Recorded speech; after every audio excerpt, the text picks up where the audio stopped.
సంస్కృతి సంపద YouTube channel తరపున అందరికీ స్వాగతం. శ్రీమద్ భగవద్గీత ఆధ్యాత్మిక రహస్యాలు అనే శీర్షికలో శ్రీ త్రినాథ్ గారు ధారావాహిక ప్రసంగం చేస్తున్నారు. వారి ధారావాహిక ప్రసంగంలో ఈరోజు 606వ ప్రసంగం చేస్తున్నారు. శ్రీ త్రినాథ్ గారికి స్వాగతం. నమస్కారం. ఓం శాంతి. శ్రీమద్ భగవద్గీత ఆధ్యాత్మిక రహస్యాలు ఈ యొక్క కార్యక్రమాన్ని తిలకిస్తున్నటువంటి సోదర సోదరిమణులందరికీ కూడా ఆర్థిక స్వాగతం, సుస్వాగతం, నమస్సుమాంజలి.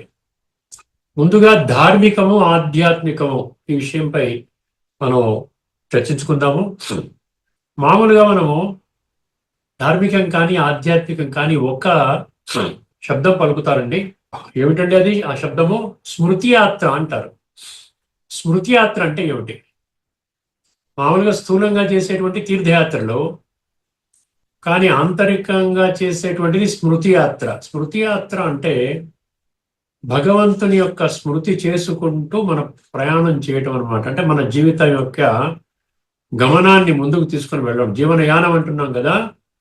భగవంతుని యొక్క స్మృతిలో అంటే చేసే ప్రతి కర్మలో స్మృతి ఉన్నట్లయితే దాన్ని ఏమంటారంటే కర్మయోగము అంటారు. అర్థమైందండి? కర్మయోగం అంటే కర్మలో యోగము. యోగానికి ప్రాముఖ్యత ఉన్నది, మిగతా జ్ఞానానికి అంత ప్రాముఖ్యత లేదు అన్న సంగతి ఒకసారి మీరు గుర్తు తెచ్చుకోవాలి.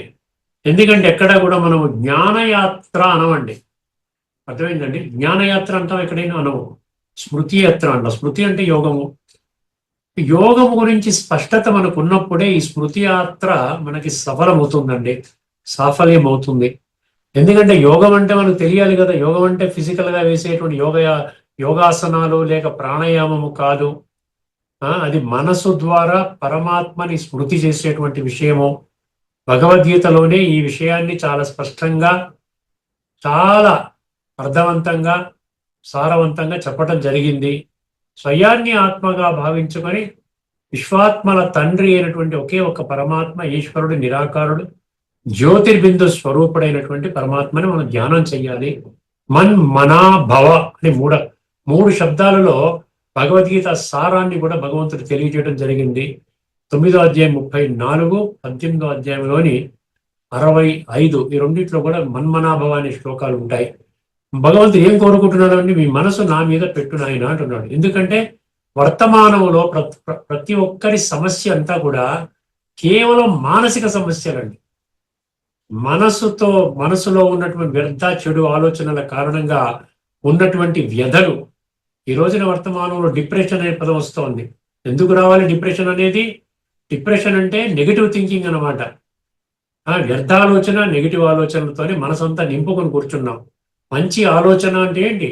ప్రతి ఒక్కరికి ఆనందాన్ని పంచేది మంచి ఆలోచన. అర్థమైందండి?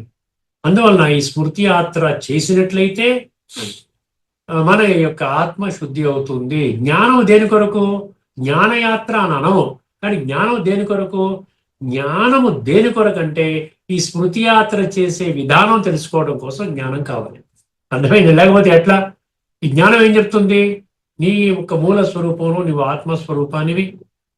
అదేవిధంగా రాజయోగం అనే ప్రక్రియ ద్వారా విశ్వాత్మల తండ్రి అయినటువంటి పరమపిత పరమాత్మతో మనసు బుద్ధి ద్వారా సంబంధాన్ని జోడించటము స్మృతి అనండి, యోగం అనండి.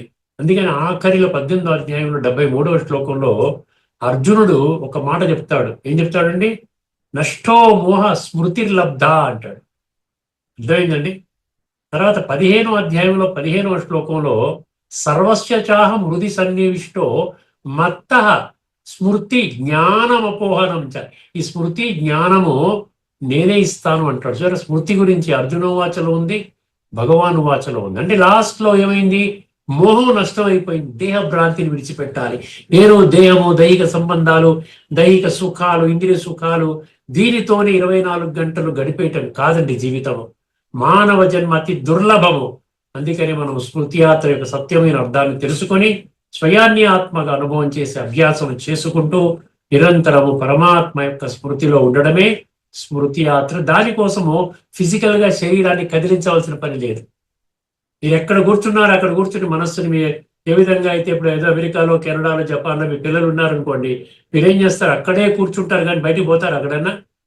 అక్కడే సీట్లో కూర్చుని ఇప్పుడు ఏం చేస్తుంటాడు మా అబ్బాయి లేదా మా అమ్మాయి మా అల్లుడు వీళ్ళు ఏం చేస్తుంటారు, ఈ టైం వాళ్ళకి ఏంటి, మనకి పగలు వాళ్ళకి రాత్రి, వాడు ఈ టైంలో ఉంటారు, బిజీగా ఉంటారు, డిస్టర్బ్ చేయకూడదు.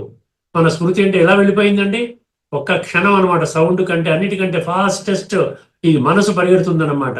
సో అది ఇక్కడ కూర్చుని స్వయాన్ని ఆత్మగా అనుభవం చేసుకుని పరమాత్మ స్మృతిలో ఉండటమే స్మృతి యాత్ర. ఈ ఒక్క విషయాన్ని మీ దృష్టికి తీసుకురావడం కోసం చెప్పడం జరిగిందండి. ఇప్పుడు మనము గత ఎపిసోడ్లో మనము ఒక శ్లోకాన్ని తీసుకున్నాం, అది కంప్లీట్ చేయలేదు. ఈ ఎపిసోడ్లో కంప్లీట్ చేయడానికి ప్రయత్నం చేద్దాము. అది ఉపనిషత్తు మంత్రం అండి, శ్లోకం కాదు, ఉపనిషత్తు మంత్రం. ఏమిటండి ఉపనిషత్తు మంత్రం? ఒకటో అధ్యాయము 2వ వల్లి 24వ శ్లోకం అండి. 1వ అధ్యాయం 2వ వల్లి 24వ మంత్రం. ఈ మంత్రం మనకి ఏం చెప్తుందంటే ఆత్మజ్ఞానము లేదా భగవతత్వాన్ని పొందడానికి ఉండాల్సిన మానసిక అర్హతలు, నైతిక నియమాల గురించి స్పష్టముగా వివరిస్తుంది. దీని తాత్పర్యం ఒకటి తెలుసుకొని మనం ముందుకు వెళదామండి. ఎందుకంటే ముందు అసలు మనం బేసికల్గా అసలు ఏమిటి ఏంటి ఆత్మను లేదా పరమాత్మను తెలుసుకోవాలనే సాధకుడి కొన్ని ముఖ్యమైన అర్హతలు అవసరమని యముడు నచికేతుడికి ఈ శ్లోకం ద్వారా తెలిపాడు. చాలా మంది శాస్త్రాలు చదువుతారు, వేదాలు, గీతా, ఉపనిషత్తులు వింటారు, కానీ అంతరంగ శుద్ధి లేకపోతే ఆ జ్ఞానం అనుభవముగా మారదు. అంటే అనుభవం చేసేటువంటి జ్ఞానం అనమాట. ఈ మంత్రం ఆత్మజ్ఞాన ప్రాప్తికి ఉండవలసిన యోగ్యతను, క్వాలిఫికేషన్స్ స్పష్టం చేస్తోంది. కేవలం ఉపనిషత్తులు చదివినంత మాత్రాన, వేదాంత చర్చలు చేసినంత మాత్రాన, లేదా మేధోశక్తి ఉన్నంత మాత్రాన ఆత్మ సాక్షాత్కారము మరియు భగవత్ ప్రాప్తి లభించదు. చాలా ముఖ్యమైనటువంటి మంత్రం అండి. దాని ముందు మంత్రం, ఈ మంత్రం, ఇంకా రాబోయే మంత్రం ఒకటి ఉంది ఈ వల్లిలో, 2వ వల్లిలో. అంటే ఆత్మ సాక్షాత్కారము ధార్మిక గ్రంథాల పఠన, పారాయణ, శ్రవణ, ప్రచార ప్రసారంతో, అంటే శాస్త్ర పాండిత్యముతో, మేధస్సుతో లభించదు. ఎవరి జీవితములో పవిత్రత, ఇంద్రియ నిగ్రహము, చిత్త ఏకాగ్రత మరియు అంతర్గత ప్రశాంతత లోపిస్తాయో వారు ఎంతటి జ్ఞానులైనా, అండర్లైన్ చేసుకోండి, వారు ఎంతటి జ్ఞానులైనా పరమాత్మను ప్రాప్తి చేసుకోలేరు. అంటే వర్తమానంలో పరమాత్మను ఎందుకు చేసుకోలేకపోతున్నారు అర్థమైంది కదండి. ఇవన్నీ కారణాలు అనమాట. సిద్ధాంతం కంటే ఆచరణ, అంతఃకరణ శుద్ధి ముఖ్యమని ఈ మంత్రము కుండబద్దలు కొట్టినట్లు ప్రకటిస్తుంది. అర్థమైంది. దానిలో 4 అవరోధాలని చెప్పాడు. దుశ్చరితాత్ విరత, అశాంత, సమాహిత చిత్తము, అనుభవ జ్ఞానము. తర్వాత మనకు కొన్ని గీతా మద్దతు శ్లోకాల్లో మనం ఒక శ్లోకాన్ని తెలుసుకున్నాము. 2వ అధ్యాయంలోని 53వ శ్లోకము. శృతి విప్రతిపన్నాతే యథా స్థాస్యతి నిశ్చల సమాధావచల బుద్ధి తథా యోగమవాప్స్యసి. ఈ చూసారా ఏమన్నాడు? 3 విషయాలు చెప్పాడు ఇక్కడ. నిశ్చల, సమాధ, అచల అన్నాడు. చూసారా? నిశ్చల, సమాధ, అచల. బుద్ధి నిశ్చల సమాధి స్థితిలో నిలిచినప్పుడు యోగము సిద్ధిస్తుంది. సమాధి మరియు సమాహిత ఒకే మూల భావానికి సంబంధించిన పదాలు. అంటే ఇప్పటి వరకు మనం విన్నవి, వినబోయేటువంటివి ఈ ధార్మిక జగత్తులో మనం కేవలం దేహ భ్రాంతిలో 100% నేను దేవుని భ్రాంతిలో ఎంతైతే మనం విన్నామో అదంతా మనం ఖాళీ చేసుకోవాలంటున్నాడు. శృతి విప్రతిపన్నాతే, అప్పుడే మన బుద్ధి పరమాత్మతో కనెక్ట్ అవుతుంది. తర్వాత 2వ అధ్యాయంలోని 64వ శ్లోకము. రాసుకునే వాళ్ళు రాసుకోండి దయచేసి. రాగద్వేష వియుక్త ఇస్తూ విషయానింద్రియైశ్చరన్ ఆత్మవశ్యై విధేయాత్మ ప్రసాదమధిగచ్చతి అంటాడు. ఇదంతా కూడా ఏంటంటే స్థిత ప్రజ్ఞిత లక్షణాలు, 18 లక్షణాలు చెప్పాడు 2వ అధ్యాయంలోని 55 నుండి 72 వరకు. అందులో ఇది 64వ శ్లోకము. రాగద్వేషాల నుండి విముక్తుడై ఇంద్రియ నిగ్రహముతో జీవించేవాడు. చూసారు, ఇక్కడ ఇంద్రియ నిగ్రహం వచ్చింది. ఇంద్రియ నిగ్రహముతో జీవించేవాడు ఆంతరంగ శాంతిని పొందుతాడు. ఈ మంత్రం కూడా అదే చెప్పింది కదండి. శాంత చిత్తుడు ఇంద్రియాన్ని నిగ్రహం చేసుకోవాలి, ఏకాగ్ర చిత్తం అని చెప్పాడు కదా, అదనమాట. తర్వాత 2వ అధ్యాయంలోని 66. నాస్తి బుద్ధిరయుక్తస్య నచాయుక్తస్య భావన నచా భావయత శాంతస్య అశాంతస్య కుతః సుఖం అంటాడు. అర్థమైందండి. బేసిక్గా ఏమర్థం చేసుకోమంటున్నాడు? బుద్ధి అయుక్తస్య. బుద్ధి అయుక్తస్య అంటే బుద్ధి పరమాత్మతో సంధించి లేనప్పుడు, బుద్ధి పరిపరి విధాలుగా లౌకిక ప్రపంచంలో ఊగిసలాడుతున్నప్పుడు, నా అస్తి బుద్ధి అయుక్తస్య నచాయుక్తస్య భావన. అయుక్త బుద్ధికి రిజల్ట్ ఏంటి? భావన కూడా ఉండదు. భావన అంటే ఏంటి? ఒక సంకల్పం. భావన అంటే ఆత్మ చైతన్యం, పరమాత్మ చైతన్యం మీద ఒక దృఢ నిశ్చయము. నచాయుక్తస్య భావన నచా భావయత శాంతి. మీకు ఆత్మ పరమాత్మ జ్ఞానమే లేదు, సంకల్పమే లేదు. అలాంటప్పుడు శాంతి ఎక్కడి నుంచి వస్తుంది? అర్థమైంది? అశాంతస్య కుతః సుఖం అన్నాడు. అశాంతిగా ఉన్నవాడు సుఖం ఎక్కడి నుంచి వస్తుంది? అది దీని అర్థం అనమాట. అంటే ఒకదానికి లింక్ అనమాట. బుద్ధి పరమాత్మతో జోడించినట్లయితే ఇవన్నీ వచ్చి ఎండ్ రిజల్ట్ మీకు సుఖంగా ఉంటుంది. అంతకు మించి ఇంకేలు. ఇంద్రియములు మనస్సు నియంత్రణలో లేని వాని యందు నిశ్చయాత్మక అంటే స్థిర బుద్ధి ఉండదు. అలాంటి వానికి ఉన్నతమైన భావం ఉండదు. ఉన్నతమైన భావం లేని వానికి శాంతి ఉండదు. శాంతి లేని వానికి నిజమైన సుఖము ఎక్కడ నుండి లభిస్తుంది? ఇది మంత్రంలో ఏం చెప్పాడు? అశాంతుడికి సుఖము లేదు అన్నాడు. చూసారా? కరెక్ట్ గా మ్యాచ్ అయింది ఆ మంత్రము ఈ శ్లోకము. తర్వాత 2వ అధ్యాయంలోని 67 ఇంద్రియాణం హి చరతాం యన్మనో అనువిధీయతే తదస్య హరతి ప్రజ్ఞాం వాయుర్నావ వివాంభసి అంటాడు. ఇక్కడ ఏంటి? చాలా సింపుల్ గా నీటిలో పడవను, చాలా జాగ్రత్తగా వినండి, నీటిలో ఉన్న పడవని సుడిగాలి వచ్చి ఏం చేస్తుంది? తోసేస్తోంది. అదేవిధంగా ఇంద్రియాలతో కూడుకున్న వాడి బుద్ధి ఏం చేస్తుంది? విషయ వికారాలకు లాగేస్తుంది అనమాట. అది దీని మీనింగ్. నీటిలో పడవను సుడిగాలి కొట్టుకుపోయేలా చేసినట్లు ఇంద్రియాల వెంట పరిగెత్తే మనసు మనిషి ప్రజ్ఞను, వివేక శక్తిని హరించి వేస్తుంది. ఇంద్రియ నిగ్రహము లేని వాడికి ఆధ్యాత్మిక జ్ఞానము ప్రాప్తించదు. తర్వాత 6వ అధ్యాయంలోని 18వ శ్లోకం ఆత్మ సంయమ యోగము. యదా వినియతం చిత్తం ఆత్మన్యేవావతిష్టతే. ఏమన్నాడు? యదా వినియతం చిత్తం ఆత్మన్యేవావతిష్టతే నిస్పృహ సర్వకామేభ్యో యుక్త ఇత్యుచ్యతే తదా. దీని మీనింగ్ ఏంటండి? మనస్సు పూర్తిగా నియంత్రితమై ఆత్మలోనే స్థిరపడినప్పుడు అన్ని కామనల నుండి విముక్తుడైన ఆ వ్యక్తిని యోగములో స్థిరుడు అని అంటారు. ఇది సమాహిత స్థితిని సూచిస్తుంది. తర్వాత 6వ అధ్యాయంలోని 26వ శ్లోకము. యతో యతో నిశ్చరతి మనశ్చంచలమస్థిరం తతస్తతో నియమ్యై తదాత్మన్యేవ వశం నయేత్ అంటాడు. సహజముగా నిలకడలేని చంచలమైన మనస్సు ప్రాపంచిక విషయాలయందు విశృంఖలముగా పరిభ్రమించుచుండును. చూసారా? ప్రాపంచిక విషయాలయందు విశృంఖలముగా, కంట్రోలబుల్, అన్కంట్రోల్డ్ అనమాట. విశృంఖలం అంటే పరిభ్రమించుచుండును. అట్టి మనసును ఆయా విషయాల నుండి పదే పదే మరల్చి దానిని పరమాత్మ యందు స్థిరముగా నిలపాలి. సమాహిత చిత్తం అంటే ఏకాగ్ర చిత్తం అంటే ఇదనమాట. 16, 21 మనం పదే పదే చెప్పుకున్నాము. త్రివిధం నరకస్యేదం ద్వారం నాశనమాత్మనః కామః క్రోధః తథా లోభః తస్మాత్ ఏతత్రయం త్యజేత్. కామము, క్రోధము, లోభము ఆత్మ పతనానికి కారణాలు, నరకానికి ద్వారాలు. వాటిని తక్షణమే త్యజించాలి. ఇది దేనికి సంబంధించి? దుశ్చరితం అన్నాడు. చూసారా? చెడు ప్రవర్తన విడిచిపెట్టాలి. ఇదనమాట. 16, 23 శాస్త్రవిధి ముసృజ్య వర్తతే కామకారతః న స సిద్ధిమవాప్నోతి నా సుఖం నా పరాం గతిం అంటాడు. శాస్త్రవిధి అంటే గీతాశాస్త్రం. మీరు ఏ శాస్త్రమైనా తీసుకోండి, ఆ విధి ఏదైతే ఉందో, సారం ఏదైతే ఉందో తెలుసుకుని మీరు ముందుకెళ్ళగలిగితే మంచిది. లేకపోయినట్లయితే మీరు సిద్ధి పొందలేరు అంటున్నాడు. శాస్త్ర విధిని ఇక్కడ గీతాశాస్త్రం తీసుకోండి. గీత అనేది ఒక శాస్త్రం అని ఎక్కడ చెప్పాడు? 15వ అధ్యాయంలో 20వ శ్లోకంలో చెప్పాడు. ఇది గుహ్యతమం శాస్త్రం అన్నాడు. శాస్త్రాలు అనలేదు. ఇది గుహ్యతమం శాస్త్రం ఇదముక్తం మయానగా అంటాడు. అర్థమైందండి? సో శాస్త్ర విధిని అంటే గీతాశాస్త్రం విడిచిపెట్టి కామ భోగాలలో ఇష్టానుసారముగా మునిగి తేలేవాడు సిద్ధిని పొందలేడు, సుఖాన్ని పొందలేడు, పరమగతిని పొందలేడు. ఇప్పుడు ఏం చేస్తున్నాం? గీతాశాస్త్రాన్ని మనం ఏం చేస్తున్నాం? పఠన, పారాయణ, శ్రవణ, ప్రచార, ప్రసారం చేసినప్పటికీ ఆచరణ లేనట్లయితే జీవితము వ్యర్థము.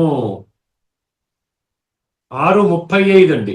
అసంశయం మహాబాహో మనో దుర్నిగ్రహం చలం అభ్యాసేన తు కౌంతేయ వైరాగ్యేన చ గృహ్యతి అంటాడు. ఇక్కడ అభ్యాస వైరాగ్యాల ద్వారానే మనసు పరమాత్మ మీద నిలబడుతుంది అంటాడు. అభ్యాసము మరియు వైరాగ్యము ద్వారా మనస్సును నియంత్రించవచ్చును. 11:53 నాహం వేదైర్న తపసాన దానేన నచేజ్య శక్య ఏవం విధో ద్రష్టుమానస్ ఏమన్నాడు? దృష్టమానసి మాం యథా 11:53లో వేదాల పఠన ద్వారా దేని ద్వారా నన్ను పొందలేరు. వేద పఠనము, తపస్సు, దానము, ఇంకెటువంటి కర్మలైనా చేయండి మీరు. కేవలం వేదాధ్యయనము లేదా బాహ్య ఆచరణముల ద్వారా పరమాత్మ సాక్షాత్కారము సాధ్యము కాదు. ఎంత క్లియర్గా ఉందండి. ఆయన భగవద్గీత చదువుకున్న వాళ్ళు, భగవద్గీత మీద ఉపన్యాసాలు ఇచ్చేవాళ్ళు కూడా ఈ విషయాలు అర్థం చేసుకుని ఇవి చెప్పటం లేదంటే పరమాత్మ చెప్పినప్పుడే మీకు అర్థమవుతుంది. ఆత్మజ్ఞానం ద్వారానే పరమాత్మ తత్వము మొత్తం అంతా జ్ఞానం అంతా బోధపడుతుంది. ఆధ్యాత్మిక జ్ఞానం అంటే ఆత్మ విద్య, పరమాత్మ విద్య, సృష్టి చక్ర జ్ఞానము, కర్మ సిద్ధాంతము, ఈ 4 అర్థమవుతుంది అనమాట. తర్వాత 11:54 భక్త్యా తనన్యయా శక్య అహం ఏవం విధోర్జున జ్ఞాతుం ద్రష్టం చ తత్వేన ప్రవేష్టం చ పరంతప. అనన్య భక్తి అవసరం అంటాడు సార్. ప్రజ్ఞానేనైవ మాప్నుయాత్ అన్నట్టు దానికి సరిపోతుంది. అనన్య భక్తి అవసరము. ఈ విధంగా ప్రజ్ఞానేనదికి ఇది చాలా బలంగా ఇది మనకి భావాన్ని బలపరుస్తుంది అనమాట. ఇప్పుడు ఉపనిషత్తు మంత్రాలండి, జాగ్రత్తగా వినండి. ఉపనిషత్తు మద్దతు మంత్రాలు. ఈ మంత్రానికి ముందు వెనక వచ్చే మంత్రాలు అంటే ఇప్పుడు 1, 2, 24 తీసుకున్నాం. మీరు 25 కూడా వస్తుంది అనమాట. 23 ఈ ముందు వెనక మంత్రాలు కూడా ఇతర ఉపనిషత్తులు కూడా ఇదే సత్యాన్ని చెబుతున్నాయి. చూద్దాం 1, 2, 25లో ఏం చెప్తాయి చూద్దాం. కఠోపనిషత్తు 1, 2, 23 ముండక 3, 2, 3లో నాయమాత్మ ప్రవచనే లభ్యో నా మేధయ నా బహునా శృతేనా మనం చదువుకున్నాం, ఇప్పటికే చర్చించుకున్నాం. కేవలం ప్రవచనాల వలన, మేధస్సు వలన లేదా శాస్త్రాల జ్ఞానాన్ని విస్తారంగా వినడం వలన ఆత్మ సాక్షాత్కారం జరగదు.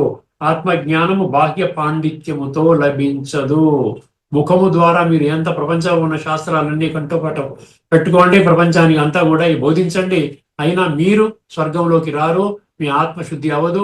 ఆత్మ సాత్వికంగా, సంస్కారాలు సాత్వికంగా మారినప్పుడే మీరు సత్యయుగంలో జన్మ తీసుకుంటారు. ముండక 3:1-5 అంటే ముండక ఉపనిషత్తు 3:1-5 సత్యేన లభ్యస్తపసా ఏష ఆత్మ సమ్యక్ జ్ఞానేన బ్రహ్మచర్యేణ నిత్యం ... ఈ ఆత్మ సత్యము, తపస్సు, సమ్యక్ జ్ఞానం. సమ్యక్ జ్ఞానం అంటే ఏంటండి? కరెక్ట్ నాలెడ్జ్ అనమాట. సమ్యక్ అంటే సరి అయిన జ్ఞానము మరియు నిత్య బ్రహ్మచర్యము ద్వారా పొందబడుతుంది. అంతరంగములో ప్రకాశించే పవిత్రమైన ఆత్మస్వరూపాన్ని దోషాలు క్షీణించిన యోగులు మాత్రమే దర్శించగలుగుతారు. ముండకోపనిషత్తు 3:2-4 నాయమాత్మ బలహీనేన లభ్యో అన్నాడు. బలహీనంగా ఉంటే, ఆత్మ బలహీనంగా ఉంటే ఏం తెలుసుకుంటాడు? అర్థమైందండి. ఈ ఆత్మ బలహీనుడికి, అజాగ్రత్త గలవానికి, నిజమైన తపస్సు లేనివానికి లభించదు. కానీ ఈ సాధన మార్గాలను సరిగ్గా ఆచరిస్తూ ప్రయత్నించే జ్ఞాని యొక్క హృదయములో ఈ ఆత్మ ప్రత్యక్షమై బ్రహ్మస్థితిని ప్రసాదిస్తుంది. బ్రాహ్మీ స్థితి, బ్రహ్మస్థితి అంటే ఆత్మ పరమాత్మ యొక్క అనుభవం జరుగుతుంది. శ్వేతాశ్వతర 2:9 శ్వేతాశ్వతర ఉపనిషత్తులో 2:9 అండి. మరియు గీతలోని 6:13 డిట్టోండి, ఒకటే శ్లోకము. ఇది శ్లోకం, ఇక్కడ శ్లోకం అంటున్నాం, ఇక్కడ మంత్రం అంటున్నాం. రెండు చాలా ఆశ్చర్యపోయాను. గీతలో 6:13 సమం కాయ శిరోగ్రీవం ధారయన్ అచలం స్థిరం సంప్రేక్ష నాసికాగ్రం స్వం దిశశ్చ అనవలోకయన్. ఇది శ్వేతాశ్వతర 2:9లో కూడా ఉందన్నమాట. శరీరము, తల, మెడలను నిటారుగా సమంగా ఉంచి స్థిరంగా కూర్చుని తన చూపును ముక్కు భాగంపై నిలిపి ఇతర దిశలను చూడకుండా యోగ సాధన చేయాలి. దీని ఏమన్నాడు? సమాహిత చిత్తము. దీనికి బలపరుస్తోంది. తర్వాత తైత్తిరీయ ఉపనిషత్తు 1:11 అండి. తైత్తిరీయ ఉపనిషత్తు 1:11 సత్యం వద ధర్మము చర. మనం దాన్ని ఏం చేసాం? వధ అంటే దా కింద ఒత్తు పెట్టుకున్నాం. వధ అంటే సత్యాన్ని విడిచిపెట్టేశాం. ధర్మం చర అంటే చెరసాల్లో పడేసాం, ధర్మాన్ని విడిచిపెట్టేశాం. కానీ ధర్మం చర అంటే ధర్మం ఆచరించు. సత్యం వద అంటే సత్య మార్గంలో నడుగు నాయనా, సత్యమే మాట్లాడు, సత్యముగా జీవితాన్ని నడిపించుకో. సత్యం మాట్లాడాలి, ధర్మాన్ని ఆచరించాలి. సత్యం వద అంటే పలకడం కదా, సత్యమే పలకాలి, అంటే అసత్యం పలకూడదు. తర్వాత ధర్మము చర అంటే ధర్మాన్ని ఆచరించాలి. స్వాధ్యాయాన్ని నిర్లక్ష్యము చేయకూడదు. సత్య జీవనము, ధార్మిక ఆచరణ సత్య జీవనము, ధార్మిక ఆచరణ, ఆధ్యాత్మిక జీవితానికి పునాది. ఏం చెప్పాడండి? సత్య జీవనం అంటే సత్యత, ధర్మము, ఈ విలువలు, చరిత్ర నిర్మాణము, సాటి మనిషిని గౌరవించటం, మళ్ళీ సర్వే జన సుఖినో భవంతు అనుకోవడం కాదండి.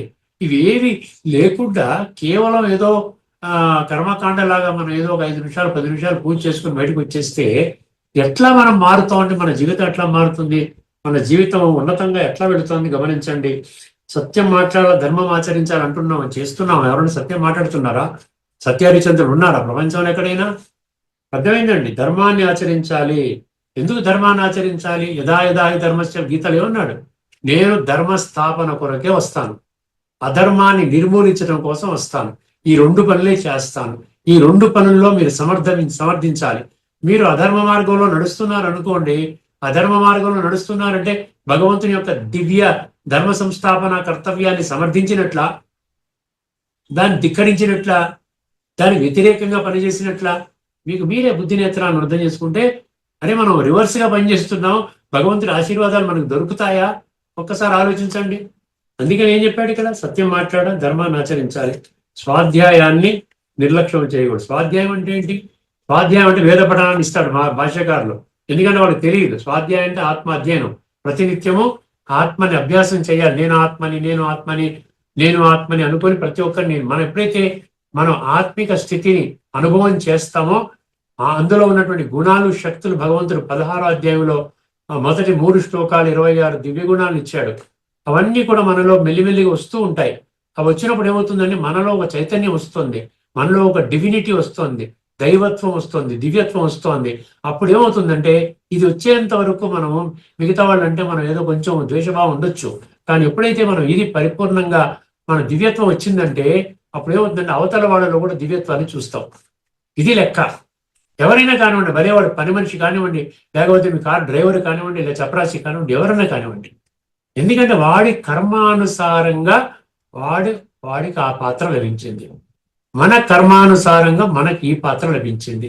మనకంటే గొప్ప గొప్ప కర్మాలు చేసినటువంటి వాళ్ళకి, ఇంకా టాటా, బిర్లా, అంబానీ ఇంట్లో ఎంతకంటే గొప్ప కర్మాలు చేసిన వాళ్ళు top 4 best, top richest, top 100 అంటారు చూసారా, అందులో వస్తున్నారు.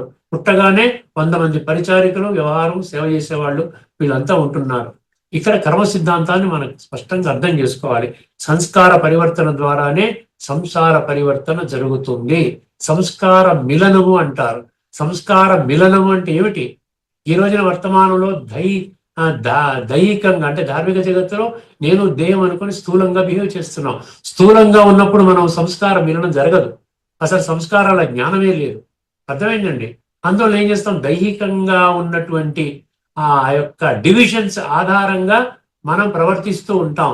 నా కులము వాడు వచ్చాడు, రండి, బాగున్నారండి, ఎలా ఉన్నారు, చాలా కాలం అయింది, రండి రండి కూర్చోండి అంటాం. ఇంకెవరైనా వేరే వాడు వచ్చి కొంచెం తలుపు కొట్టాడు అనుకోండి, ఇప్పుడు ఎందుకు డిస్టర్బ్ చేస్తున్నారండి మమ్మల్ని అంటాం. ఎందుకంటే అక్కడ ఆత్మ కనెక్షన్ లేదు. దైహికంగా నాకు పనికి వచ్చేవాడా, నాకు పనికి రానివాడా అనేటువంటి ఒక ఆలోచన తప్ప ఇంకోటి ఏం లేదు. మావాడా, పరాయి వాడా, ఇటువంటివన్నీ ఆలోచించుకుంటూ కూర్చుంటాం. అందుకని ఇక్కడ ఏమంటున్నాడు? సత్య జీవనము, ధార్మిక ఆచరణ, ఆధ్యాత్మిక జీవనానికి పునాది, ఆధ్యాత్మిక జీవితానికి పునాది. ఈశావాస్య మంత్రము 2 అండి. ఈశావాస్య 18 మంత్రాలు ఉన్నాయి, మనం చర్చించుకున్నాము. అందులో 2వ మంత్రం ఏం చెప్తోంది? కుర్వన్నేవేహ కర్మాణి జిజీవిషేచ్ఛతం సమాహ. ఈ లోకములో ధార్మిక కర్మలను చేస్తూ నిండు 100 ఏళ్లు జీవించాలని మనిషి కోరుకోవాలి. చూసారా? ధార్మికం అంటే ధర్మయుక్తంగా. అక్కడ ధార్మికం అంటే నేను పలానా ధర్మం అండి, నా ఇష్టం వచ్చిన నడవచ్చు కాదు. అక్కడ ధార్మికం అంటే ధర్మయుక్తంగా మన కర్మలు చేయాలి, శ్రేష్టమైన కర్మలు చేయాలి, ఎవరికి హాని తలపెట్టకుండా ఉన్న కర్మలు చేయాలి, ఎవరికి దుఃఖాన్ని కలిగించుకున్నటువంటి కర్మలు చేయాలి. అర్థమైందండి? ఈ లోకంలో ధార్మిక కర్మలను చేస్తూ నిండు 100 ఏళ్లు జీవించాలని మనిషి కోరుకోవాలి. మనలో ఉన్నటువంటి టెన్షన్స్ ఉన్నాయి చూసారా, ఆందోళనకరమైనటువంటి మానసిక స్థితి, ఇదే కారణం మన ఆయుష్ తగ్గించుకోవడానికి. ప్రజెంట్గా ఉండము. ఆత్మ నిండు 100 ఏళ్ల కోసమే భగవంతుడు ఈ శరీరాన్ని తయారు చేశాడు. గుండె 100 సంవత్సరాలు పనిచేస్తోంది, మిగతా పార్ట్స్ అన్ని 100 సంవత్సరాల కోసం పెట్టాడు. అర్థమైందండి? మనం దాన్ని తగ్గించుకుంటున్నాం. 30, 40, 50, 60, 70 పోతున్నాం. అర్థమైంది. ఎక్కడో 100 సంవత్సరాలు ఎవరన్నా బ్రతికారు, 100 సంవత్సరాలు దాటారు అనుకోండి, వాళ్ళని చాలా గౌరవంగా చూస్తున్నాం. చూడండి వీళ్ళు ఎటువంటి గాలి పీల్చారు, ఏం భోజనం చేశారు, ఎటువంటి నీరు తీసుకున్నారు అని చెప్తారు. వాళ్ళు ఏం చెప్తారండి, మా మనసులో ఎక్కడా కూడా శత్రుత్వ భావం లేదండి, అందరినీ మేము గౌరవిస్తున్నామండి, ప్రతి ఒక్కరికి భూమండలంపై జీవించే హక్కు ఉంది, ప్రతి ఒక్కరు పరమాత్మ సంతానము, మాకు సోదరులు అవుతారు, కాబట్టి ఎవరిని కష్టపెట్టము, భలే వాళ్ళ పాత్ర వాళ్ళు చేసుకుంటూ వెళ్తారు, కానీ ఎవరిని కూడా అగౌరవపరచకూడదు, ఇవన్నీ భావాలు ఉన్నాయి. కాబట్టి వాళ్ళ ఆయుష్ పెరుగుతుంది. అందుకనే కూడా ఏమంటారు, ఆ యోగము ద్వారా ఆయుష్ పెరుగుతుంది అంటారు. యోగం అంటే ఏంటి? ఆత్మచింతన, పరమాత్మ చింతన. ఈ లోకంలో ధార్మిక కర్మలను చేస్తూ నిండు నూరేళ్లు జీవించాలని మనిషి కోరుకోవాలి. ఈ విధముగా కర్తవ్య కర్మలను చేస్తే కర్మ బంధనము అతన్ని అంటుకోదు. ఇప్పటికీ చాలా శ్లోకాల్లో ఈ కర్మ బంధనము, కర్మాతీత స్థితి, ఇటువంటి పదాలు మనం చర్చించుకున్నాం. కర్మ బంధనము అంటే దేహభ్రాంతిలో చేస్తే, నేను దేవన్న భ్రాంతిలో మీరు చేసి ఎటువంటి కర్మైనా, మీ మనసులో ఉన్న ఆలోచన అయినా, మీ నోట్లో మాట్లాడిన మాట కూడా కర్కశంగా వస్తుంది, ఏరా పోరే మాటలు వస్తాయి, గౌరవభావం రాదు. అది కర్మ బంధనం. అంటే ఆత్మలో ఇప్పటికే నిక్షిప్తము కాబడిన సంస్కారాలు ఏవైతే ఉన్నాయో ఇప్పటికే తామసిక ప్రధానంగా మారిపోయాయి, లోయెస్ట్ గ్రేడ్కి వచ్చేసాయి. అది ఇంకా పాడైపోతుంది. మన ఈ జన్మలో కూడా టెన్షన్స్, స్ట్రెస్, సమస్యలు, గొడవలు దీంతోనే గడుపుతామో, అర్ధాయుష్గారు మన మధ్యలో ఎక్కడో ఘామని పోతాము.